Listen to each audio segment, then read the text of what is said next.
ரொம்ப ரொம்ப அழகான ஒரு பொண்ணு. ஆனா இவங்கள திருமணம் பண்ணோம்னா அவங்க ஊர்ல இருக்கிற ஆண்கள் எல்லாருமே பயப்படுவாங்க. அவளைய செதறி கூட ஓடிடுவாங்க. அது ஏன் அப்படின்றதுதான் இந்த படத்துல ரொம்ப காமெடியாவே சொல்லியிருப்பாங்க. எல்லாருக்கும் வணக்கம். இன்னைக்கு நம்ம விஷ்ணு விந்யாசம் அப்படின்ற ஒரு வித்தியாசமான படத்துடைய ஸ்டோரி ரிவ்யூ தான் பார்க்க போறோம். ஒரு அண்டர்ரேட்டடான மூவிங்க. ஓடிடில அவைலபிளா இருக்கு. வாய்ப்பு இருந்தா பாருங்க. அதை ப்ரமோட் பண்ணதான் இந்த வீடியோவே. ஜோசியத்தை மட்டுமே அதிகமா நம்புற நம்ம ஹீரோ அப்படி அவரோட வாழ்க்கையில ரொம்ப ரொம்ப அழகான ஒரு பொண்ணு, அதாவது பல ஆண்களால அழகா இருந்துமே இதுவரைக்கும் திருமணம் நடக்காம அவங்களால நிராகரிக்கப்பட்ட ஒரு பொண்ணு இவர் வாழ்க்கையில வராங்க. அதுக்கப்புறம் அங்க என்ன மாதிரியான ட்விஸ்டுகள் காத்திருக்கு அப்படின்றத நீங்க நினைச்சு கூட பார்க்காத அளவுக்கு இந்த கதையில சொல்லியிருப்பாங்க. உள்ள போறதுக்கு முன்னாடி லைக் கொடுக்கலனா ஒரு சின்ன லைக்கோட கண்டினியூ பண்ணுங்க. அண்ட் நீங்க பாக்குறது நம்மளோட பிலிம் பாய். படத்துடைய ஆரம்பத்திலேயே மனிஷா அப்படின்ற மாதிரி ரொம்ப அழகான நம்ம படத்துடைய ஹீரோயினா காட்டுறாங்க. அவங்க இப்போ ஒரு பீச் ஓரத்துல நின்னுகிட்டு இருக்க அப்படியே அந்த மனிஷாவை அவங்களுடைய அப்பா வந்து பாக்குறாரு. என்னப்பா என்ன ஆச்சு அப்படின்ற மாதிரி கேட்க, இல்லம்மா இந்த சம்மதமும் வேணான்னு சொல்லிட்டாங்க. நம்ம என்ன பாவம் பண்ணணும் தெரியல, உனக்கு இப்படி திருமணமே ஆக மாட்டேங்குதுன்ற மாதிரியும் அவர் ஒரு மாதிரி வருத்தப்பட்டு சொல்றாரு. அட போங்கப்பா அப்படின்னு சொல்லி நம்ம ஹீரோயினும் அங்க ஃபீல் பண்ணிக்கிட்டு இருக்க. இப்படியே ஃபீல் பண்ணாதமா, எங்களுக்கும் ரொம்ப கஷ்டமாகுது. அங்க பாரு, அங்க குடும்பமே உனக்காக தான் வெயிட் பண்ணிக்கிட்டு இருக்கோம், வாமா வீட்டுக்கு போலாம் அப்படின்ற மாதிரி கூப்பிட்ட. ஆனா ஹீரோயினும் தான் மனசு ரொம்ப கஷ்டமா இருக்கிறதாகவும் கொஞ்ச நேரம் பீச்ல இருந்துட்டு வர, நீங்க போங்கப்பா அப்படின்ற மாதிரியும் அனுப்பி வைக்கிறாங்க. இப்ப கொஞ்ச நேரத்திலேயே நம்ம ஹீரோயின் நின்றுட்டு இருக்கும் போதோ பின்னாடி சில குடிகாரர்கள்லாம் வராங்க. டேய் இந்த பொண்ணு தனியா இருக்காடா, ஆனா பாக்குறதுக்கு செம்ம அழகா இருக்காடா, சுத்தி முத்தி யாரும் இல்ல, எதனா பண்ணலாமா அப்படின்ற மாதிரியும் அங்க பேசிக்கிட்டு இருக்க. இப்ப அதை கேட்கிற ஹீரோயினும், ப்ரோ நான் உங்ககிட்ட கேட்கறேன்னு தப்பா நினைச்சுக்காதீங்க, நீங்க இப்ப பேசிட்டீங்கல்ல அதுபடி என்ன வேணா பண்ணிக்கோங்க, ஆனா உங்கள யாருன்னா என்ன கல்யாணம் பண்ணிக்க முடியுமா, அதாவது கல்யாணம் பண்ணிட்டு என் கூட நீங்க எப்படி வேணா இருங்க அப்படின்ற மாதிரியும் சொல்ல, அங்க இருக்கிற ஆண்களோ என்ன இவ எவ்வளவு ஓப்பனா கேட்கறா அப்படின்ற மாதிரியும் பீதி அடைகிறாங்க. அதுல ஒருத்தனுக்கு திருமணம் ஆகல, இவன் வேணா உனக்கு ஓகேவான்னு கேட்க, அப்பதான் நம்ம ஹீரோயின் தன்னை கல்யாணம் பண்ணிக்க சொல்லி கேட்ட அந்த பையன் கிட்ட தன்னை பத்தியான ஒரு உண்மையை சொல்றாங்க. அந்த உண்மையை கேட்டதும் அவ சிரம்பிச்சு போக, ஹால விட்றா சாமி அப்படின்ற மாதிரியும் அங்க இருந்து அந்த பசங்கெல்லாம் விலகி போறாங்க. இன்னொரு வேலையில அங்க ஒரு போலீஸ்காரர் வராரு. என்னடா வயசு பொண்ணுங்கிட்ட வம்பு பண்ணிட்டு இருக்கீங்களா, நீ வாமா என் கூட அப்படின்னு சொல்லி நம்ம ஹீரோயினை அவரோட பைக்ல அவரு கூட்டிட்டு போக, அப்படி என்னம்மா பிரச்சனை, அவனுங்கிட்ட என்ன சொன்ன, உனக்கு 29 வயசாகி ஏன் திருமணம் ஆகல அப்படின்ற மாதிரி போலீஸ் கேட்கிறாரு. அப்பதான் ஹீரோயின் அவங்களுக்கு இருக்கிற ஒரு பிரச்சனைய பத்தி அந்த போலீஸுடைய காதுல சொல்றாங்க. சொன்னதும் அந்த போலீஸ்காரரும் நடு ரோட்லயே அந்த வண்டியை நிப்பாட்டுறாரு. ஏமா இதுக்கு மேலே என் கூட வராதமா, உனக்கு நீ அவனா இடிச்சமா என் கிடைப்பான், அவனை பார்த்து நீ திருமணம் பண்ணிக்கோ, என்ன ஆளை விடு அப்படின்னு சொல்லி அந்த போலீஸ்காரரும் பயந்து அங்க இருந்து கிளம்புற மாதிரியும் அங்க காமிக்க, அப்படி அந்த பொண்ணுக்கு என்ன பிரச்சனை, அவங்க ஏன் இப்படி கேட்டுக்கிட்டு இருக்காங்க அப்படின்ற எல்லாத்தையும் பின்னாடி பார்க்கலாம். அதுக்கு முன்னாடி இப்போ ஒரு ஜோசியக்காரரை காமிக்கிறாங்க. இவர் ஒரு மிகப்பெரிய ஜோசியக்காரருங்க. அப்படி அவரை ஒரு இன்டர்வியூ எடுக்கிறதுக்காக டிவி ஸ்டேஷன்ல இருந்தும் ஆள் வந்திருக்காங்க. ஐயா ஜோசியக்காரரே, உங்களுக்கு வந்த ஒரு இன்ட்ரெஸ்டிங்கான பர்சன், அதாவது உங்களுக்கு நிறைய கேசஸ் வந்திருக்கோம்ல, அதுல ஒரு கேஸ் பத்தி எங்களுக்கு சொல்லுங்க அப்படின்ற மாதிரியும் அந்த கதையை டிவியில கேட்க, விஷ்ணு அப்படின்ற மாதிரி நம்ம ஹீரோவோட கதையை தான் அந்த ஜோசியக்காரர் சொல்ல ஆரம்பிக்கிறாரு. நம்ம ஹீரோவுடைய பேரு விஷ்ணு. அவருக்கு 30 வயசுக்கு மேல ஆகியோ திருமணம் ஆகலங்க. விஷ்ணு தான் வீட்டுக்கு ஒரே பையன். ஆனா விஷ்ணுக்கு நிறைய மூட நம்பிக்கைகள் இருக்கும். அதுல இந்த ஜோசியம் ரொம்ப பெரிய நம்பிக்கையாவே அவரு ஃபாலோ பண்ணிக்கிட்டு இருப்பாரு. எங்க போறதுனாலும் அவருக்குன்னு ஒரு ஜோசியக்காரர் இருப்பாருங்க. அவர்கிட்ட இந்த டைமுக்கு போலாமா அப்படின்னு நல்ல நேரம் கெட்ட நேரம் ராகு காலம் யமகண்டம்லாம் கேட்டு தெரிஞ்சுக்கிட்டு தான் போவாரு. அப்படி அவருக்கு பொண்ணு பாக்குறதுக்காக அவங்க அப்பாவோ அம்மாவோ ஒரு இடத்துக்கு வந்திருக்க. அங்க கூட நம்ம ஹீரோ அந்த ராகு காலம் முடிஞ்சதுக்கு அப்புறம் தாங்க நல்ல டைம்ல வராரு. ஆனா வர லுக்கே வித்தியாசமா இருக்கு. ஒரு துண்டு கட்டிக்கிட்டு தான் அந்த வீட்டுக்கு வராரு. ஏண்டா உனக்கு பொண்ணு பார்த்துட்டு இருக்கோம், எதுடா துண்டோட வந்திருக்க? ஐயோ இல்லப்பா, இது வரைக்கும் நான் நிறைய பொண்ணு பார்த்து அவங்க எல்லாம் என்ன வேணான்னு சொல்லிட்டாங்க, அதுக்கு முக்கியமான காரணமே என்னோட லுக்கு தான் அப்படின்ற மாதிரி ஜோசியக்காரர் சொன்னாரு. அதான் இன்னைக்கு துண்டு கட்டிட்டு போயிட்டு இப்படி பொண்ணு பார்த்தா நல்லது நடக்கும்னு சொல்லியிருக்காருப்பா அப்படின்னு ஹீரோவும் சொல்ல, இப்ப அந்த இடத்துல அந்த பொண்ணோட வீட்லயும் எங்களோட பாரம்பரியமே இப்படிதான், பொண்ணு பார்க்க வந்தா நாங்க துண்டு கட்டிட்டு தான் வருவோன்ற மாதிரிலாம் சமாளிச்சு இப்ப அந்த பொண்ணையும் நம்ம ஹீரோ கிட்ட காட்டுறாங்க. இப்ப ஹீரோவும் அந்த பொண்ணோட பேசுறாரு. அப்ப அந்த பொண்ணுமே நம்ம ஹீரோவை பார்த்து சிரிச்சு பேச, அப்ப திடீர்னு ஹீரோ ஷாக் ஆகுறாரு. ஏன்னா அந்த பொண்ணுக்கு முன்பல் இல்லைங்க. அதை பார்த்ததும் ஹீரோக்கு ஒரு மாதிரி ஆயிடுது. ஐயோ எனக்கு இந்த பொண்ணு வேணாம் சாமி அப்படின்ற மாதிரி அந்த இடத்துல இருந்து கிளம்ப, நம்ம ஹீரோ இப்போ ஒரு காலேஜ்ல லெக்சரரா ஆகணும் அப்படின்ற மாதிரி ரொம்ப நாளா ட்ரைனிங் எடுத்துட்டு இருப்பாருங்க. இப்போதைக்கு அவர் ஒரு ட்ரைனிங் டீச்சர் தான். அதாவது ப்ரொஃபசர் வேலைக்கு வரலனா இவர் கிளாஸ் எடுப்பாரு. எப்படின்னா நம்மளும் ஒரு பெரிய ப்ரொஃபசர் ஆயிடணும் அப்படின்ற மாதிரி ரொம்ப நாளா நினைப்பாரு. ஹீரோக்கு எப்ப பாத்ரூம் வந்தாலும் எதிர் வீட்டுக்கு போய் தாங்க பாத்ரூம் போவாரு. ஏன்னா அவங்க வீட்டுல பாத்ரூம் கூட வாஸ்துபடி இல்லைன்ற மாதிரி அவர் நினைப்பாரு. அதுக்காக எதிர் வீட்டுல பாத்ரூம் போறதுக்காக பாத்ரூமுக்கு ரெண்ட் எல்லாம் கொடுத்து வச்சிருக்காருங்க. இப்படி ஒரு வேலையில தான் நம்ம ஹீரோ வழக்கம் போல அவரோட காலேஜுக்கு வராருங்க. அப்படி அந்த காலேஜ்ல இருக்கிற 2 வாதியார்களை காமிக்க இவங்க 2 பேருக்குமே நம்ம ஹீரோவை கொஞ்சம் கூட பிடிக்காது. இவன் நம்ம கூடயே அசிஸ்டன்ட் ப்ரொஃபஸரா இருந்து நம்மளோட திறமையா செயல்பட்டு இப்ப பெரிய ப்ரொஃபஸர் ஆகி நம்ம வேலைக்கே கொல்லி வச்சிருவான் போல இருக்கு. இவனை எப்படின்னா கட் பண்ணி விடணும் அப்படின்ற மாதிரியும் நினைக்கிறாங்க. அப்பதான் அதே வேலையில அதே காலேஜ்ல மனிஷா அப்படின்ற மாதிரி புதுசா ஒரு ப்ரொஃபசர் சேர்ந்திருக்காங்க போல. அவங்க இந்த மாதிரி ரெக்கமெண்டேஷன்லாம் வச்சு தான் ப்ரொஃபசர் ஆயிருக்காங்க. அதனால அந்த மனிஷாக்கே வேலை நிரந்தரம் இல்ல. இப்ப நம்ம ஹீரோவையும் அந்த மனிஷா கிட்ட இன்ட்ரோடியூஸ் பண்ணி வச்சு இதுக்கப்புறம் ஹீரோவை உங்களுக்கு அசிஸ்டண்டா வச்சுக்கோங்க அப்படின்ற மாதிரியும் சொல்றாங்க. அப்படிதான் மனிஷாவும் நம்ம ஹீரோக்கு கால் பண்ணி பேசுறாங்க. இதுக்கப்புறம் நீங்க தான் என்னுடைய அசிஸ்டன்ட், எல்லாத்தையும் எடுத்துட்டு என்னுடைய டேபிளுக்கு வந்துருங்கன்ற மாதிரியும் கூப்பிட்ட இப்ப ஹீரோவோ உள்ள வந்து நம்ம ஹீரோயினான மனிஷாவை பாக்குறாங்க. பார்த்த உடனே அந்த பொண்ணு அவ்வளவு அழகா இருக்க. நீங்க எத்தனை வருஷமா இப்படி அசிஸ்டன்ட் லெக்சரரா இருக்கீங்கன்ற மாதிரியும் கேட்க 7 வருஷமா இருக்கங்க. இன்னும் 1 வாரம் நல்லபடியா வேலை பார்த்துட்டேன்னா எனக்கு ப்ரொஃபசர் ஆகிறதுக்கு ஒரு ஆப்பர்ச்சுனிட்டி இருக்குன்ற மாதிரி ஹீரோ சொல்ல, நீங்க நல்லா வேலை பாக்குறீங்களா இல்லையான்ற சர்டிபிகேட்டையே நான் தானே கொடுக்கணும். இந்த 1 வாரம் நான் சொல்றதெல்லாம் கேளுங்க. அப்படி கேட்டு சமத்தா நடந்தீங்கன்னா அந்த சர்டிபிகேட்டை பிரின்சிபல் கிட்ட கொடுப்பேன், இல்லனா மாட்டேன் அப்படின்ற மாதிரியும் அங்க இந்த மனிஷா சொல்றாங்க. ஐயோ என்னங்க இப்படியெல்லாம் சொல்றீங்க, சரி உங்களுக்கு என்ன வேணும் அப்படின்ற மாதிரி ஹீரோ கேட்க, அப்பதான் எனக்கு ஒரு தம்மு வேணும் அப்படின்ற மாதிரி மனிஷா சொல்றாங்க. புரியலன்னு சொன்னா கட் பண்ணா இப்போ ஒரு இடத்த காமிக்கிறாங்க. அதாவது ஹீரோயினுக்கு இந்த புகை பிடிக்கணும்னு ஆசைலாம் இருக்கும், ஆனா வாங்குறதுக்கு பயம். இப்ப நம்ம ஹீரோவை வாங்கிட்டு வர வச்சு அந்த இடத்துல இருந்து அவங்க புகை பிடிக்கிறாங்க. இங்க பாரு, நான் இப்படி பண்ற விஷயத்தெல்லாம் காலேஜ்ல யார்கிட்ட நான் சொன்னா அவ்வளவுதான், உன் வேலையை கிடைக்க விடாம பண்ணிடுவேன். சரி உனக்கு கல்யாணம் ஆயிடுச்சா அப்படின்ற மாதிரியும் ஹீரோயின் ஹீரோவை பார்த்து கேட்க, ஹீரோவோ இல்லன்ற மாதிரி சோகமா சொல்ல, ஏன்னு கேட்கும் போதோ அவரை பல பெண்கள் நிராகரிச்ச கதையையும் சொல்றாங்க.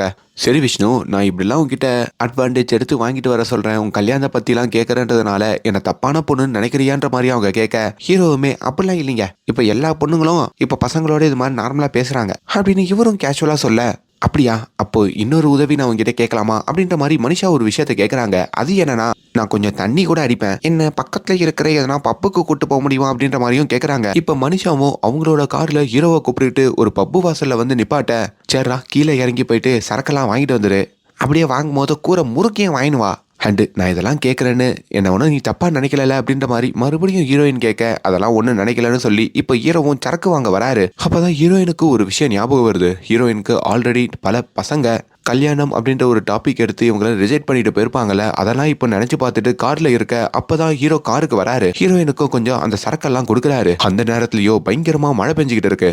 ஹீரோயினோ இப்ப சரக்க போட்டுட்டு, உனக்கு நான் 500 ரூபாய் கொடுத்தேன், மீதி காசு எங்க அப்படின்ற மாதிரி அதையும் வாங்கி வச்சுக்கிட்டு, தான் வீட்டுல நிறைய கடன் இருக்கு அப்படின்ற மாதிரியும் ஹீரோ கிட்ட சொல்லிட்டு, இப்ப எனக்கு ரொம்ப தலைலாம் சுத்துதுன்ற மாதிரி அந்த கார்லயே தூங்குறாங்க. ஹீரோவும் இப்ப ரைட்ல பார்த்தா ஹீரோயினுடைய அழகுலையும் அப்படியே மயங்குறாரு. இப்ப ஹீரோயினையே அவரு வெறுக்கு வெறுக்குன்னு பாத்துக்கிட்டு இருக்க, அதை ஹீரோயினும் கவனிக்கிறாங்க. என்னடா என்ன இப்படி பாக்குற, அப்போ எனக்கு நான் இன்னொரு உதவி கேட்கறேன், அதையும் சரியான்ற மாதிரி ஹீரோ கிட்ட கேட்க, அது என்னன்னு கேட்கும் போதோ, எனக்கு ஏன் நீ ஒரு முத்தத்தை கொடுக்க கூடாதுன்ற மாதிரி ஹீரோவை பார்த்து கேட்கறாங்க. ஹீரோ ஷாக் ஆகுறாரு. அட கொய்யாலன்னு சொல்லி கார்ல இருந்து வெளியே வராரு. தன்னோட ஜோசியக்காரர் ஒருத்தர் இருப்பாரு பாத்தீங்களா, அவருக்கு கால் பண்றாரு. முன்பின் தெரியாத ஒரு பொண்ணோட இன்னைக்குதான் காலையில பழகினேன், அவ காலையில இருந்து இதெல்லாம் என்ன பண்ண வைக்கிறா, இப்ப என்னன்னா ஒரு முத்தத்தை கேட்கறா, கொடுக்கலாமா வேணாமா அப்படின்ற மாதிரி சொல்ல, ஜோசியக்காரரோ நீ சொல்றதெல்லாம் வச்சு பார்த்தா அந்த பொண்ணு ரொம்ப டேஞ்சர்னு நினைக்கிறேன், நீ தேவையில்லாம அவ வலையில சிக்கிக்காத, அவ எதுக்கோ பிளான் போடுறா, ஜாக்கிரதையா இருன்ற மாதிரி சொல்லிடுறாங்க. இப்ப ஹீரோக்கு வேற ஐபிபி இருக்கிறதுனால பக்கத்துல ஒரு மெடிக்கல் ஷாப்புக்கு வந்து பிபி மாத்திரையெல்லாம் போட்டுக்கிட்டு அப்படியே வெளியே வர, அங்க நம்ம ஹீரோயின் மறுபடியும் வந்து நிக்கிறாங்க. ஏ விஷ்ணு, காருக்குள்ள இருக்கும் போது நான் உங்ககிட்ட ஒண்ணு கேட்டல, எதுக்கு கண்டுக்காமையே வெளியே வந்துட்டேன், பதில் சொல்லு அப்படின்ற மாதிரி சொல்ல, இதுக்கெல்லாம் என்னத்த பதில் சொல்றது, நீங்க கேட்ட உடனே எனக்கு ஸ்ட்ரெஸ் ஆயிடுச்சு, அதான் வெளியே வந்துட்டேன். அதாவது முத்தமிட்டா ஸ்ட்ரெஸ் எல்லாம் குறையுமா, நம்ம ஏன் ட்ரை பண்ணக்கூடாதுன்னு மறுபடியும் கேட்கறாங்க. ஏமா நிப்பாட்டுமா, போதை ரொம்ப ஓவர் ஆயிடுச்சு, வா உன்னை வீட்டுல விடுறேன்னு சொல்லி இப்ப நம்ம ஹீரோயினை கூப்பிட்டுக்கிட்டோம். அவங்களோட வீட்டுக்கு வந்து ஹீரோ டிராப் பண்ண பார்த்தா அந்த வீடு பிரம்மாண்டமா இருக்குங்க. அவங்க வீட்லயே சொந்தமா 4 காரு நிக்குது. இதெல்லாம் ஹீரோவும் பார்த்துட்டு, எவ்வளவு பெரிய வீடு, பிரம்மாண்டமான காரு, இதெல்லாம் வச்சுக்கிட்டா கஞ்சத்தனமா என்கிட்ட கடன் இருக்குன்னு சொல்லிக்கிட்டு இருந்த, ஏன் எவ்வளவு பெரிய வீடு இருந்தா கடன் இருக்காது, எங்களுக்கு தான் அதிக கடன் இருக்கும், எங்க அப்பா 60 கோடி ரூபாய் வரைக்கும் கடன் வச்சிருக்காருன்ற மாதிரியோ சொன்ன உடனே ஹீரோ ஷாக் ஆகுறாரு. இப்போ ஹீரோயினும் அங்க இருந்து கிளம்பாம மறுபடியும் ஹீரோ கிட்ட வந்துட்டு, கடைசியா ஒரு விஷயம் உங்ககிட்ட கேட்கலாமா, கேட்டா தப்பா நினைச்சுக்க மாட்டியே அப்படின்ற மாதிரி அவங்க ஒரு விஷயத்த சொல்ல வர, ஆனா ஹீரோ அத உண்மையிலேயே தப்பா நினைச்சுக்கிறாரு. நீ அடுத்து என்ன கேட்க போறன்னு தெரியும் அப்படின்னு சொல்லி அங்கேயே ஹீரோயினை அரைஞ்சிட்டு, என்ன பாக்குற, உன்னோட எல்லை மீறி நீ போய்கிட்டு இருக்க, இதுவே ஒரு பையன் உன்கிட்ட வந்து கேட்டா இந்த இடத்துல நீ இப்படிதான் ரியாக்ட் பண்ணுவியா அப்படின்ற மாதிரியும் கத்த. அப்பதான் ஹீரோயினும், இது வரைக்கும் 10 வருஷத்துல எந்த ஆண்கிட்டயும் நான் இப்படி பேசினதில்ல, அதான் ஒவ்வொரு விஷயமும் உன்கிட்ட கேட்கும் போதும் நீ தப்பா நினைக்கிறியான்னு கேட்டேன், நீ நினைக்கலன்னு சொன்னதுக்கு அப்புறம் தான் நான் அதை கேட்டனே, சரி வீடு, நீ என்ன புரிஞ்சிக்கல அவ்வளவுதான், இதுக்கப்புறம் நான் உன் கூட இது மாதிரி பேச மாட்டேன்னு சொல்லிட்டோம். அவங்க அங்க இருந்து கிளம்புறாங்க. இப்ப நம்ம ஹீரோ இருக்காரு பாத்தீங்களா, அவரு நம்ம மனுஷாவுடைய டேட் ஆஃப் பர்த் எப்படியோ தெரிஞ்சுக்கிறாரு. அப்படி அந்த ஜோசியாக்காரர்கிட்டயும் டேட் ஆஃப் பர்த் சொல்றாரு. இந்த பொண்ணு டேட் ஆஃப் பர்த்தோட என்னுடைய ஜாதகம் பொருந்துதான்னு கொஞ்சம் பாருங்களேன், அவ வேற என்கிட்ட ஏதோ எதிர்பார்க்கறா, இந்த மாதிரி ஒரு அழகான பொண்ணு எனக்கு கிடைக்கிறதெல்லாம் பெருசு, கொஞ்சம் செக் பண்ணி பாருங்கன்ற மாதிரியும் சொல்ல, இப்ப அந்த ஜோசியக்காரர் ஹீரோ கிட்ட கொஞ்சம் காசை வாங்கிட்டு அங்க அந்த ஜாதகத்தையும் டெஸ்ட் பண்றாரு. அதுல ரொம்ப சூப்பராவே இந்த 2 ஜாதகமும் பொருந்தது, அந்த பொண்ணை நீ திருமணம் கூட பண்ணிக்கலாம், எந்த பிரச்சனையும் வராதுன்ற மாதிரியும் சொல்ல ஹீரோ சந்தோஷப்படுறாரு. அப்போ முத்தம் கொடுக்கலாமான்னு கேட்க, அதையும் கொடுக்கலாம்பா, இதுக்கப்புறம் உன்னை தடுக்க யாரும் இல்லைன்னு சொன்ன உடனே ஹீரோ கொண்டாட செய்யறாரு. இப்ப அடுத்த நாள் ராத்திரியே மனிஷாக்கு நம்ம ஹீரோ கால் பண்றாரு. உடனடியா அவங்களுடைய வீட்டை விட்டு அவங்கள வெளியே வர சொல்ல, அப்படி அந்த வீட்டு வாசல்ல நின்னு, நேத்து நீ என்கிட்ட ஒரு விஷயம் கேட்டல, அது இன்னைக்கு கொடுக்கலாமா அப்படின்ற மாதிரியும் சொல்ல, என்ன கேட்ட, அதான் நேத்தோட எல்லாம் போயிடுச்சுல, நீதான் என்ன தப்பா நினைச்சிட்டல அப்படின்ற மாதிரியும் அவங்க சொல்றாங்க. அதெல்லாம் ஒண்ணு இல்ல பேபி, இப்பதான் உன்னை நான் முழுசா புரிஞ்சுக்கிட்டேன். ஒரு நாள் முழுசா யோசிச்சு பார்க்கும் போதோ நம்ம காதலிக்கிறது ஒன்றும் தப்பு இல்லையே அப்படின்ற மாதிரி எனக்கு தோணுச்சு. ஏன் இங்க பசங்க மட்டும் தான் பொண்ணுங்களை பார்த்தவனவே காதலிக்கணுமா? ஒரு பொண்ணு நீ என்ன பார்த்தவன காதலிச்சிருக்க, அந்த உரிமையில கேட்டிருக்க, அது தெரியாம நேத்து அடிச்சு போட்டேன், என்ன மன்னிச்சிரு அப்படின்ற மாதிரியும் சொல்லிட்டு இப்ப ஹீரோயின் கேட்ட மாதிரியே நம்ம ஹீரோவும் அங்க கொடுக்குறாரு. அப்படி கொடுத்துட்டு ஒரு சந்தோஷத்தோட அங்க கிளம்புறாரு. ஆனா பின்னாடி அதுக்கான ட்விஸ்ட் என்ன நடக்க போகுது அப்படின்னு சொல்லி எதுவுமே தெரியாம தாங்க ஹீரோ இப்படி வெள்ளேந்தியா பழகிக்கிட்டு இருக்காரு. அதுக்கப்புறம் வர நாட்கள்லாம் நம்ம ஹீரோயினோடையே சேர்ந்து நம்ம ஹீரோ சுத்துற மாதிரியும், அந்த அசிஸ்டன்ட் லெக்சரரா இருந்து அவங்களோட கடலை போடுற மாதிரியும், இவங்க காதலிச்சு சந்தோஷமா இருக்கிற மாதிரியும் அங்க காமிக்கிறாங்க. ஒரு நாள் நம்ம ஹீரோ அவங்களுடைய வீட்டுக்கெல்லாம் கூட்டிட்டு போறாருங்க. அப்படி எதிர் வீட்டுல இருக்கிற அந்த பாத்ரூமையும் யூஸ் பண்ண வைக்க, அங்க போய் ஹீரோயின் புகைப்பிடிச்சு அதை ஹீரோவோட அப்பா மேலலாம் தூக்கி போட்டு கேஸ் ஆக்கிடுறாங்க. அப்படி சில மாசங்கள் இவங்க சந்தோஷமா காதலிக்கும் போதோ திடீர்னு ஹீரோயினுக்குள்ள ஒரு உறுத்தல். நம்ம ஹீரோ கிட்டேயும் வந்து உன்கிட்ட ஒரு முக்கியமான விஷயத்த பத்தி பேசணுன்ற மாதிரியும், நான் கல்யாணம் பண்ணிக்கலான்னு இருக்கேன், உனக்கு தெரிஞ்சு எதனா பசங்க இருந்தா அவங்கள எனக்கு திருமணம் பண்ணி வைக்கிறியான்ற மாதிரியும் கேட்க, ஹீரோ அங்க சுக்குநூறா உடையிறாரு. ஏய் என்ன பேசிக்கிட்டு இருக்க, இத்தனை மாசமா உருக்கி காதலிச்சுக்கிட்டு இருக்கோம், என்கிட்டயே வந்து இப்படி கேட்கற, என்ன உனக்கு பிரச்சனை? இல்ல, என் வாழ்க்கையில எனக்கு ஒரு பெரிய பிரச்சனை இருக்கு, அதனால என்னால உன்னை திருமணம் பண்ணிக்கிட்டா அதுக்கப்புறம் உன் கூட இருக்க முடியுமான்னு தெரியல, அதனால்தான் வேற ஒருத்தரை திருமணம் பண்ணிக்கலான்னு இருக்கேன், அது என்னன்னு உன்கிட்ட சொல்ல முடியாது அப்படின்னு அங்க அவங்க சொல்றாங்க. இதை கேட்கிற ஹீரோவுமே, என்ன அப்படி சொல்ல முடியாத பிரச்சனை? உங்க வீட்டுல சாதி பார்ப்பாங்க, மதம் பார்ப்பாங்க, உனக்காக நான் சாதி கூட மாறுறேன், ஒன்னும் கவலைப்படாத, எல்லாத்தையும் நான் பாத்துக்கிறேன், இதுக்கு மேல உன் வாயில இருந்து இன்னொருத்தரை திருமணம் பண்ணிக்கிறேன் அப்படின்னு வரவே கூடாது, நம்ம தான் திருமணம் பண்ணிக்கிறோம் சரியா அப்படின்ற மாதிரி அங்க நம்ம ஹீரோயினை பேச விடாம இவர் பண்றாரு. ஒரு வேளையில நம்ம ஹீரோவுடைய காலேஜில் வேலை பார்க்குற அந்த வாதியார்கள்லாம் ஒரு கெட் டுகெதர் பார்ட்டி மாதிரி வச்சிருக்காங்க. அதுலேயும் ஹீரோவும் கலந்துக்க, அப்படி நம்ம ஹீரோயின் கிட்ட மற்ற வாதியார்கள் நீங்க 2 பேரும் காதலிக்கிறீங்களான்ற மாதிரியான விஷயங்கள் எல்லாம் கேட்டுட்டு இருக்காங்க. ஹீரோயினும் ஆமான்னு சொன்னவன தான், உனக்கு அந்த பையன் விஷ்ணுவை பத்தி தெரியாது, அவன் சரியான மூட நம்பிக்கையெல்லாம் ஃபாலோ பண்றவன், ஜோசியம் அதிகமா பாக்குறவன், இது வரைக்கும் அவனுக்கு நிறைய பொண்ணுங்க பார்த்துருக்காங்க, ஆனா யாருக்குமே ஜாதகம் சரியில்லைன்னு வேணான்னு சொல்லிட்டான். இப்போ உன்கிட்ட அவன் பழகிறதும் உன்னை காதலிக்கிறதும் கூட உன் மேல வந்த காதல்னால இல்ல, கண்டிப்பா அந்த ஜோசியக்கார சொன்னதுனால தான் இருக்கணும்ன்ற மாதிரியும் சொல்ல, அப்பதான் ஹீரோயின் சில விஷயத்த யோசிச்சு பாக்குறாங்க. ஹீரோ ஒவ்வொரு வாட்டி தான் கூட பேசும் போதும் நல்ல நேரத்துல தான் பேசியிருப்பாரு. ஹீரோயினுடைய வண்டி நம்பர் 9ல முடிகிற மாதிரி இருக்கும்னு சொல்லி தான் ஹீரோயினோட அவரு பழகிருப்பாரு. அதையெல்லாம் யோசிச்சுட்டு இப்ப அந்த இன்னொரு வாதியார்கிட்டயும், நீங்க சொல்ற மாதிரி இதெல்லாம் எனக்கு நடந்தது, ஆனா என்னோட பிரச்சனை இதை விட பெரிய பிரச்சனை, அது இன்னும் விஷ்ணுவுக்கு கூட தெரியாது, அது சொன்னா விஷ்ணுவே என்னை விட்டுட்டு போயிடுவான், அந்த பிரச்சனைக்காக என்ன பல ஆண்கள் நிராகரிச்சிருக்காங்கன்ற மாதிரியும் அந்த பிரச்சனையை அவங்க அந்த வாத்தியார்கிட்டையும் சொல்றாங்க. அதை கேட்டதும் அவரும் ஸ்ரம்பிச்சு போக, இங்க பாருமா, உனக்கு அப்ப இந்த விஷ்ணுவை விட்டா எந்த ஒரு இடிச்சவாயனும் கிடைக்க மாட்டான், நீ இவனையே திருமணம் பண்ணிக்கோ, தயவு செஞ்சு இந்த பிரச்சனையை அவன் கிட்ட சொல்லிடாதன்னு சொல்லிட்டோம். அவர் அங்க இருந்து கிளம்ப, இப்ப அதே பார்ட்டியில கலந்துக்கிட்டு நம்ம ஹீரோவுமே அவர் ஃப்ரெண்டோட ஜாலியா குடிச்சுக்கிட்டு இருக்காரு.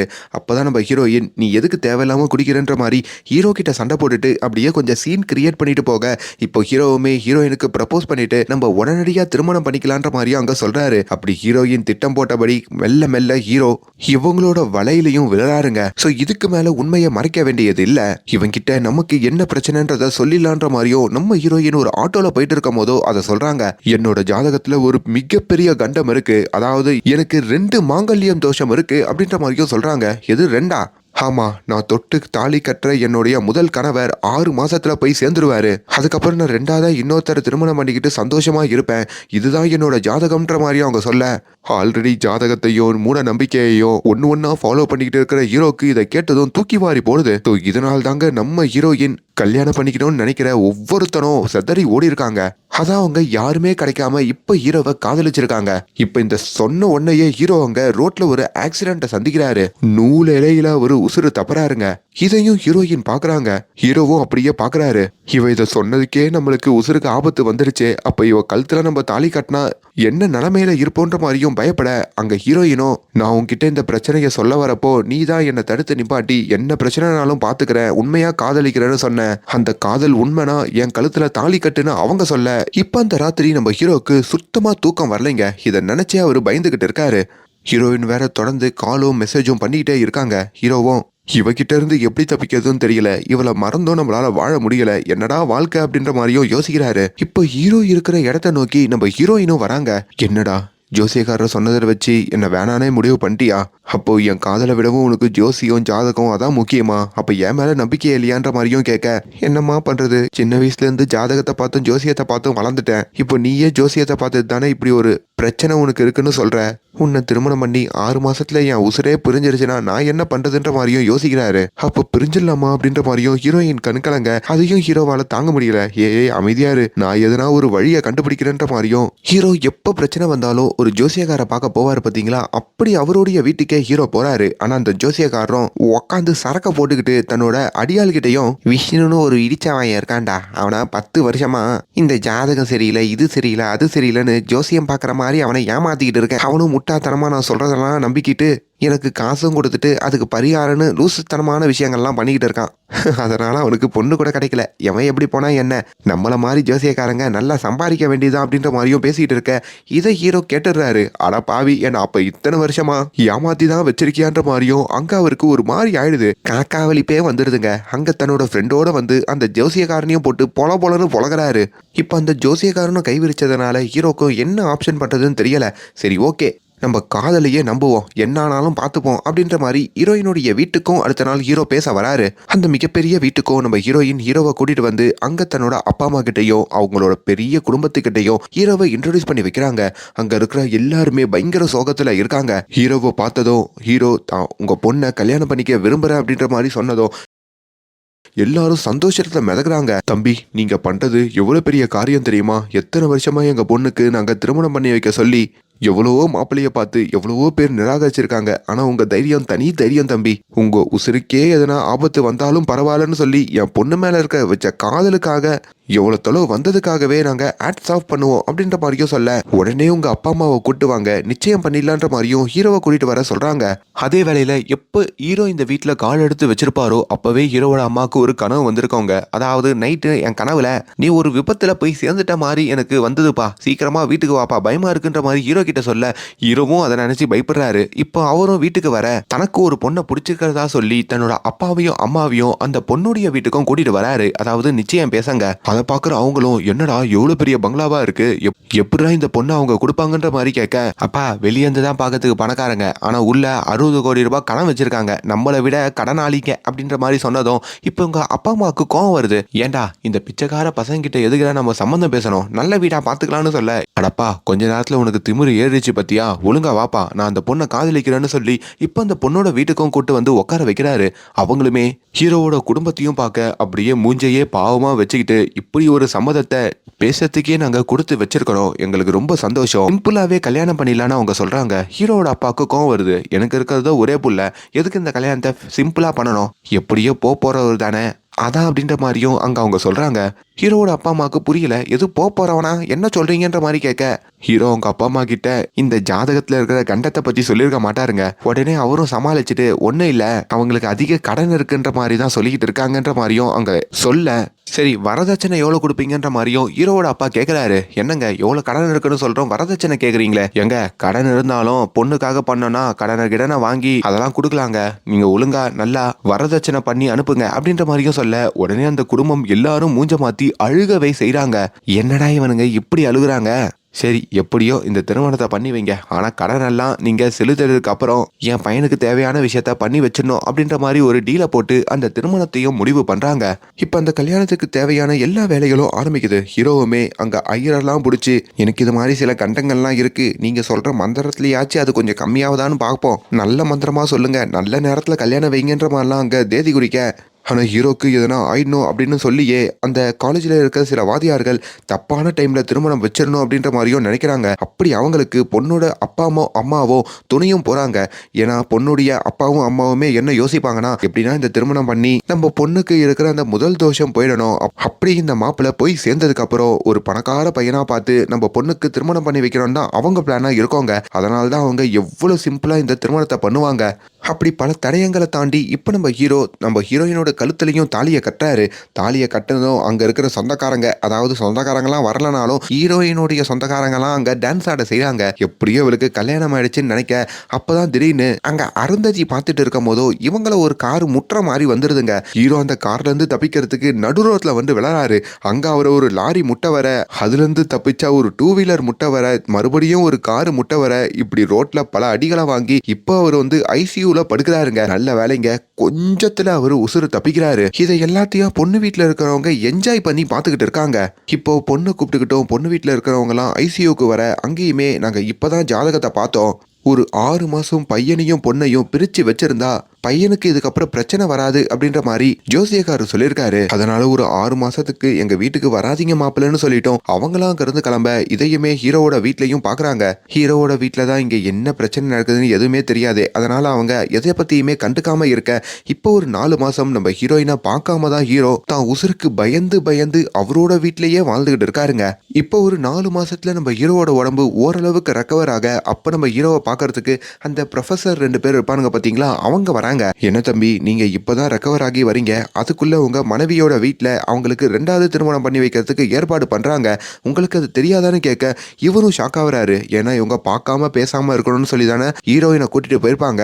ஹீரோடைய அப்பாவும் அம்மாவும் டென்ஷன் ஆகுறாங்க. என்னடா அநியாயமா இருக்கு, நீ உசுரோட இருக்கும் போதே அங்க இன்னொரு திருமணம் பண்றாங்களே அப்படின்ற மாதிரி கேட்க, அப்பதான் ஹீரோ அந்த உண்மையை சொல்றாரு. ஆக்சுவலி அந்த பொண்ணுக்கு ஜாதகத்துல ஒரு பெரிய கண்டம் இருக்கு, அவளை முதல்ல திருமணம் பண்ணிக்கிறவன் 6 மாசத்துல போய் சேர்ந்துருவான்னு சொல்லியிருக்கா. அதான் என்ன திருமணம் பண்ணதுக்கே அவங்க வீட்டுல ஓகே சொன்னாங்க, ஆனா இப்போ ஒரு திட்டம் போடுறாங்க போல அப்படின்ற மாதிரியும் சொன்ன உடனே ஹீரோவோட வீட்லயும் துடிச்சு போறாங்க. ஏண்டா அப்ப அந்த பொண்ணு திருமணம் பண்ணிக்கிட்டேன்ற மாதிரி கேட்கும் போதோ, அதுதான் உண்மையான காதல், நான் இந்த ஜாதகம் ஜோசியம் இதை எல்லாத்தையும் விட என் காதலை நம்புறேன், அதனால தான் திருமணம் பண்ணிக்கிட்டேன், ஆனா திருமணம் முடிஞ்சதும் அந்த பொண்ணை இப்படி கூட்டு போவாங்கன்னு எனக்கு தெரியாது. அண்ட் இன்னொரு சின்ன பிளாஷ்பேக்கையும் அவர் சொல்றாரு. எனக்குமே திருமணத்துக்கு முன்னாடி வரைக்கும் அவ என்னை உண்மையா காதலிக்கிறாளா அப்படின்ற ஒரு சந்தேகம் இருந்தது. அப்பதான் திருமணத்துக்கு முன்னால் நான் அவளை மீட் பண்ணேன். இந்த சந்தேகத்தை அவகிட்டயே கேட்டேன். அவ அன்னைக்கு ஒரு உண்மையை சொன்னா, விஷ்ணு நான் உண்மையாலேயே உன்னை காதலிக்கிறேன், உனக்கு என்ன சில மாசங்களாலாம் தெரியும், ஆனா உன்னை எனக்கு சில வருஷங்களாவே தெரியும் அப்படின்னு அவங்க ஒரு கதை சொல்லியிருக்காங்க. அதாவது பிளாஷ்பேக்குள்ள இன்னொரு பிளாஷ்பேக். ஹீரோயினுக்கு பையன் கிடைக்காம அவங்க ஒரு நாள் மழையில நனைஞ்சி அழுதுட்டு இருக்கும் போதோ அந்த பக்கம் நம்ம ஹீரோ வந்திருக்காரு. அப்படி முன்பின் தெரியாத அந்த பொண்ணுக்கு குடை கொடுத்து ஹெல்ப் பண்ணிருக்காரு. என் முகத்தை பாருங்கன்ற மாதிரி அப்பவே ஹீரோயின் கேட்டிருக்காங்க. ஆனா ஹீரோ ஜாதகத்தை பாக்குறவர்ல அப்படி ஜோசியக்காரர் சொல்லியிருக்கிறதாகவோ, இன்னைக்கு நான் எந்த பொண்ணோட முகத்திலையும் முழிக்க கூடாதுன்னு சொல்லி ஹீரோயினோட முகத்தையே பார்க்காம அங்க ஹீரோயினை மழையில இருந்து சேஃபா கூட்டிட்டு வந்து வீட்டுல டிராப் பண்ணிட்டு அங்க இருந்து போயிருப்பாரு போல. அதையுமே இப்ப சொல்லிட்டு, நான் அந்த நொடியே உன்ன மாதிரி ஒரு பையனை தான் திருமணம் பண்ணிக்கணும்னு நினைச்சேன், அப்பதான் காலேஜ்ல மறுபடியும் உன்னை பார்த்தேன், அப்படி பார்த்தவன தான் உன்னை எப்படின்னா அடையணும்னு தோணுச்சு, அதுக்கப்புறம் தான் நான் உன் கூட இப்படிலாம் பழகினேன். ஸோ நம்ம நினைச்ச மாதிரியே காதலிக்க ஆரம்பிச்சோம். காதலிச்சதுக்கு அப்புறம் அந்த காதலை திருமணமா முடிக்கணுன்ற மாதிரியும் எனக்கு தோணுச்சு. எனக்கு இந்த ஜாதகம் இது மேலெல்லாம் பெருசா நம்பிக்கை இல்லை, நான் அதை விட காதலை நம்புறவன், அதனால நம்ம காதலை அதை முறியடிச்சு நம்ம சந்தோஷமா வாழ்வோம்னு நினைக்கிறேன். நீயும் அதே மாதிரி நம்பிக்கை வச்சிருந்தா மட்டும் என்னை திருமணம் பண்ணு, இல்லைனா என்னை விட்டு போயிடுன்ற மாதிரியும் அவங்க சொல்றாங்க. அதை கேட்டுதான் ஹீரோ தான் காதலை நம்பி அந்த திருமணத்தை பண்ணிருக்கிறதாகவும் இப்ப இந்த கதையை அப்படியே அப்பா அம்மா கிட்ட சொல்லி முடிக்க இதை கேட்கிற அவங்களுக்கும் ஒரு மாதிரி ஆகுது. சரி, நீ ஒன்றும் கவலைப்படாத, நாளைக்கே அந்த பொண்ணுக்கு கால் பண்ணி கோயிலுக்கு வர சொல்லு, அங்க ஒரு பெரிய ஜோசியக்காரர் இருக்காரு, அவர்கிட்ட அந்த ஜாதகத்தை கொடுத்து பார்ப்போம் அப்படின்ற மாதிரியோ சொல்லி இப்ப அந்த கோயிலுக்கு வர வைக்க அந்த மிகப்பெரிய ஜோசியக்கார் யாருன்னா அந்த டிவிக்கு பேட்டி கொடுப்பாரு பாத்தீங்களா, அவரு தாங்க. அவருமே அந்த ஜாதகத்தை மேல கீழே பாக்குறாரு. ஒரு நிமிஷம் இருங்க அப்படின்னு சொல்லி கோயிலுக்குள்ள போயிட்டு இன்னொரு ஜாதகத்தை எடுத்து அவர் பார்க்க அப்பதான் நம்ம ஹீரோயின் கிட்ட இருக்கிறது ஒரு நல்ல விதமான ஜாதகம் தான். அவங்க திருமணத்துக்கு அப்புறமும் சந்தோஷமா இருப்பாங்கன்ற மாதிரி தான் இந்த ஜாதகத்துல போட்டிருக்கு. அவங்களுக்கு அந்த 2 மாங்கல்ய தோஷம் இல்லவே இல்லைன்ற மாதிரியும் சொல்றாரு. இதை கேட்டு அங்க இருக்கிற எல்லாரும் ஷாக் ஆறாங்க, ஹீரோ ஹீரோயின் எல்லாரும். அப்ப எங்க வீட்டுல எங்க அப்பா அம்மா என்கிட்ட எதுக்கு அப்படி சொல்லி வச்சாங்கன்ற மாதிரி கேட்கும் போதுதான் அங்க வேற விதமான ஒரு பிளான் நடந்திருக்குங்க. அதையும் நம்ம ஹீரோ இப்போ கண்டுபிடிக்கிறாரு. அதாவது அந்த வீட்டுல இருக்கிற எல்லாரும் நடிச்சிட்டு இருக்கிறதா அங்க சொல்றாரு. அவங்களுடைய பின்புலத்தெல்லாம் ஹீரோ விசாரிக்கும் போதுதான் அவருக்கு ஒரு உண்மை தெரிய வந்திருக்கு. அதாவது இப்போ ஹீரோயினோட அப்பாவும் அம்மாவும் எல்லாம் இருக்காங்கல்ல, அவங்க யாருமே அவங்களோட ரியல் அப்பா அம்மா இல்லையா. அவளையே அவங்களுக்கு சொந்தக்காரங்கன்னு ஒரு கும்பல் இருக்கே, அது எதுவுமே அவங்க சொந்தக்கார கும்பல் இல்லையா. அவங்க எல்லாருமே 25 வருஷமா ஃபேக்கா நடிச்சிட்டு இருக்கிறதாகவும், அவளையே இந்த திருமணம் முடிஞ்ச கையோட என்ன அவங்க போட்டுத்தள்ள பிளான் பண்ணதாகவும் அங்க அவர் அந்த உண்மையை கண்டுபிடிச்சு இப்ப ஹீரோயின் கிட்டயும் அதை சொல்லிட்டு நேரா ஹீரோயினோட அப்பா அம்மா கிட்டயும் இந்த உண்மையை சொல்றாரு. இதை கேட்டு அவங்களும் சிரம்பிச்சு போக, நீங்களே உங்க வாயால எதுக்கு நீங்க இப்படி நடிச்சிட்டு இருக்கீங்க அப்படின்றத சொல்லுங்க, இல்லனா அவ்வளவுதானு மிரட்ட. அப்பதான் ஒரு 25 வருஷத்துக்கு முன்னாடி இந்த கதை போகுது. நம்ம ஹீரோயினுக்கு ஒரு பணக்கார அப்பா அம்மா, அவங்க தான் சம்பாரிச்சு இந்த பங்களாலாம் கட்டி கார்லாம் வாங்கியிருப்பாங்க. ஆனா ஒரு நாள் அவங்க ஒரு கார்ல போகும்போதோ விபத்து ஏற்பட்டிருக்கும். அந்த நொடியே ஹீரோயினோட அப்பா அம்மா போய் சேர்ந்திருப்பாங்க. ஆனா அதுல ஹீரோயின் மட்டும் தப்பிச்சிருப்பாங்க. அவங்க குழந்தையா இருக்கிறதுனால அந்த குழந்தைய அந்த பக்கமா போன இந்த பில்டிங்ல வேலை பார்க்குற 2 பேர் மீட்டு எடுத்திருப்பாங்க. அந்த 2 பேர் தான் இப்போ ஹீரோயினோட அப்பா அம்மாவா இருக்கிறவங்க. அப்படி அவங்க கூடயே வேலை பார்க்கறவங்க எல்லாருக்கிட்டையும் இந்த குழந்தைய கொடுக்குறாங்க. அதே வேளையில தான் அங்க ஒரு வக்கீல் வராரு. நீங்க எடுத்துட்டு வந்த இந்த குழந்தை சாதாரண குழந்தை இல்ல, அந்த குழந்தையோட அப்பா அம்மா மிகப்பெரிய கோடீஸ்வரர்கள். அவங்க அப்பா இந்த குழந்தை பேர்ல மொத்த சொத்தையும் எழுதி வச்சுட்டு போயிருக்காரு. அதே மாதிரி இந்த பொண்ணுக்கு 22 வயசானதும் அந்த பொண்ணு திருமணம் பண்ணிக்கிறவருக்கு இந்த சொத்தெல்லாம் போகணும் அவங்க அப்பாவும் எழுதி வச்சிருக்காரு. 22 வருஷம் வேணா இந்த பொண்ணை நம்ம வளர்க்குற மாதிரி வளர்த்து இந்த சொத்தை அனுபவிக்கலாம். ஆனா இது நிரந்தரம் இல்லைன்னு சொல்ல, அப்ப எது நிரந்தரம்னு இவங்க எல்லாரும் பிளான் பண்றாங்க. அப்படிதான் நம்ம ஹீரோயினுக்கு இந்த ஜாதகத்துல கண்டம் இருக்கு அப்படின்ற மாதிரி சொல்லி அவளை எந்த திருமணமும் பண்ணிக்க விடாம காலதாமதம் ஆக்குவோம். அப்படி அவ இருக்க இருக்க நம்மளுக்கு இந்த சொத்தையும் அனுபவிக்க முடியும். ஒருவேளை அதெல்லாம் பிரேக் பண்ணி அவளை யாருன்னா ஒரு பையன் திருமணம் பண்ணிக்கலான்னு வந்தானா அந்த பையனை நம்ம போட்டு தள்ளிடுவோம் அப்படின்னு இவங்க பிளான் பண்ணிருப்பாங்க. அதன்படிதான் ஹீரோ வரப்போவோம். அவருக்கு இந்த லாரியில விபத்துலாம் நடக்கிற மாதிரி இருக்குமே, அது எல்லாமே இவங்க வச்ச ஆளுதாங்க. அதை தான் இப்போ ஹீரோ கண்டுபிடிச்சி இப்போ அவங்க வாயாலேயே இந்த உண்மையை சொல்ல வைக்க, இதை கேட்டதும் ஹீரோயின் உடஞ்சி போறாங்க. என்னதான் நான் இன்னொருத்தருக்கு பிறந்திருந்தாலும் என்னை நீங்க தானே வளர்த்தீங்க, என் வாழ்க்கை இப்படி நரகமா போறதுக்கு நீங்களே யோசிக்கிறீங்களே, உங்களுக்கு கொஞ்சம் கூட வெக்கமா இல்லையான்ற மாதிரி கேட்க, இதெல்லாம் கேட்ட உடனே இப்போ அந்த அப்பா அம்மாவும் திருந்துறாங்க. நாங்க பண்ண தப்ப எப்படின்னா மன்னிச்சிருமா, இதுக்கப்புறம் இது மாதிரிலாம் பண்ண மாட்டோம், நீ உன் கணவரோட சந்தோஷமா இருக்கலான்ற மாதிரியும் சொல்ல, இப்ப இது எல்லாத்துக்கும் மூல காரணம் அந்த லாயர் தாங்க. ஏன்னா இவங்களும் கூலி வேலை பார்த்துட்டு இந்த பொண்ணை வளர்க்கலாம் தான் நினைப்பாங்க. லாயர் தூண்டி விட்டதுனால தான் இவங்க இப்படி மாறி இருக்காங்க. இப்ப அந்த லாயரையும் அடிச்சு விரட்டிட்டு இப்ப ஹீரோ அந்த வீட்டை அவரோட கண்ட்ரோல்ல எடுத்துக்கிட்டு ஹீரோயினையும் திருமணம் பண்ணிக்கிட்டு, அதாவது மறுபடியும் அந்த திருமணத்தை பிரம்மாண்டமா பண்ணிக்கிட்டு சந்தோஷமா வாழ்ற மாதிரியும், இதுதான் ஹீரோட கதை அப்படின்ற மாதிரியும் அந்த ஜோசியக்காரு அங்க அந்த பிரஸ் மீட்ல சொல்லி முடிக்கிறாரு. சோ ஓவராலா இந்த ஜாதகம் ஜோசியம் இதெல்லாம் நம்பி நமக்கு பிடிச்சமான விஷயங்களையும் நம்ம தொடர்ந்து முயற்சி பண்ற விஷயங்களையும் கைவிடாம இருக்கணும் அப்படின்றத இந்த படத்துல ரொம்ப அழகாவே கன்வே பண்ணிருக்காங்க. மேலும் இந்த மாதிரியான வீடியோஸை தொடர்ந்து பார்க்கறதுக்கு நம்மளோட சேனலை சப்ஸ்கிரைப் பண்ணுங்க. Thank you so much.